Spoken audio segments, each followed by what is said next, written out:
The crystalline halls of the Zephyrian High Command echoed with the sound of 1,000 chittering voices as the Grand Council convened for what they believed would be humanity's final capitulation. Supreme Overlord Kethvar, his 6 arms adorned with the conquered banners of 47 civilizations, gazed down from his obsidian throne at the lone figure standing in the center of the vast chamber. Ambassador Sarah Chen stood with her hands clasped behind her back, seemingly unbothered by the towering alien dignitaries that surrounded her on all sides. Her simple black diplomatic uniform looked almost quaint against the elaborate biomechanical exoskeletons and energy-wreathed robes of the assembled Zephyrian nobility. Human. Kethvar's voice boomed through the chamber's neural amplifiers, causing the walls themselves to vibrate with his words. Your species has exactly 1 solar rotation to surrender unconditionally to the Zephyrian Empire. Submit now, and we shall grant you the mercy of servitude. Refuse, and face the same extinction we have delivered to countless others who dared oppose our expansion. The chamber fell silent. Even the background hum of the station's massive engines seemed to pause in anticipation of humanity's response. The Zephyrians had good reason to expect immediate compliance. Their armada of 10,000 warships currently surrounded Earth, each vessel capable of cracking continents. They had swept across the galaxy for 3 millennia, encountering no force that could match their technological superiority and ruthless efficiency.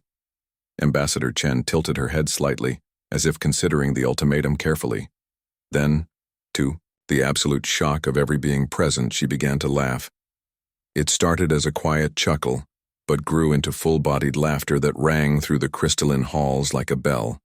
The sound was so unexpected, so incongruous with the gravity of the moment, that several Zephyrian generals actually took involuntary steps backward. You dare mock the might of the Zephyrian Empire? Kethvar sputtered, his bioluminescent crest flaring with indignation. We have conquered 47 star systems. Our technology is beyond your comprehension. Sarah wiped a tear from her eye and straightened up, though her lips still curved in an amused smile. Oh, I'm not mocking you, she said, her voice carrying clearly through the chamber without any artificial amplification.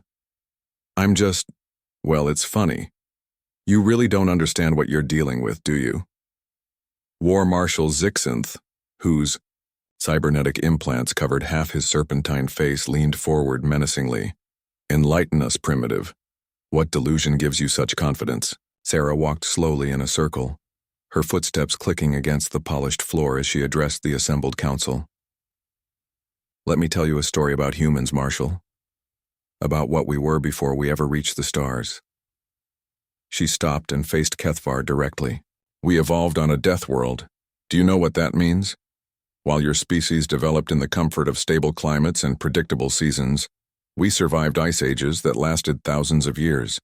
We endured volcanic winters, asteroid impacts, and plague that killed 90% of our population. The ambassador's voice grew stronger, more passionate. We didn't just survive, we thrived.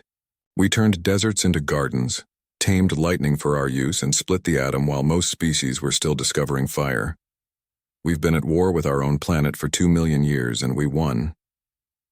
General Mordak, a towering insectoid with razor-sharp mandibles, clicked dismissively. Impressive for primitives, perhaps, but you face the accumulated might of 3,000 years of galactic conquest. 3,000 years? Sarah's smile returned. That's adorable. Do you know what humans were doing 3,000 years ago? We were building pyramids that still stand today while simultaneously perfecting the art of war. We've been fighting each other for our entire recorded history, not because we're savage, but because conflict forges strength. She gestured to the massive viewports showing the Zephyrian fleet. You see 10,000 ships and think that's overwhelming force. We see a logistical nightmare spread across millions of cubic kilometers of space, with predictable attack patterns and centralized command structures. The chamber erupted in angry chittering and mechanical whirring as the aliens processed her words. Kethvar slammed a fist against his throne, sending cracks through the crystalline structure. Enough. You speak of ancient history while modern weapons of unimaginable power hang above your world. Unimaginable? Sarah raised an eyebrow. Your ships use fusion rockets and particle beam weapons. We mastered both technologies centuries ago. Your shields operate on harmonic frequency modulation. We cracked that encryption before you finished positioning your fleet.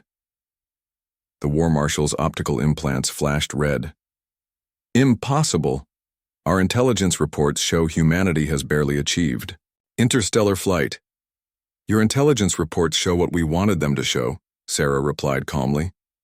Did you really think a species that survived 2 world wars, the Cold War and climate change, would put all their cards on the table for alien observers? She walked toward the massive central hologram displaying the positions of both fleets. You've been watching our outer colonies, the ones we built specifically to look primitive and vulnerable. Meanwhile, our actual shipyards have been busy in the Kuiper Belt for the past 50 years. As if summoned by her words, alerts began, flashing across every Zephyrian command console in the chamber. Reports flooded in of massive energy signatures appearing throughout the solar system, as humanity's true fleet decloaked. Ships that incorporated technologies the Zephyrians had never seen, powered by miniaturized black holes and armed with weapons that bent space-time itself. But more terrifying than the ships was what came next. Laughter, not just from the ambassador, but transmitted on every frequency from every human vessel. The sound of a species that had looked death in the face countless times and learned to laugh at it. You demanded our surrender, Sarah said as chaos erupted around them, but you fundamentally misunderstood the situation. We're humans. We don't surrender, we win. The last transmission the Zephyrian High Command received before their communication arrays went dark was Ambassador Chen's final message. Welcome to Earth. Class is now in session.